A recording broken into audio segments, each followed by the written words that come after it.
दिवसाकड हे माग होऊ दे पहाट नवी आता होऊन जाऊ दे साऱ्या जगाला पाहू दे पडू दे पाऊल जरी काट पाया खाली टाकल्याला येऊ दे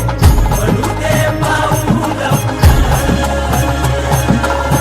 मोठी लढाई र लढू मातीसाठी र गड्या मनगटाच जोर लावून दाटला जरी अंधार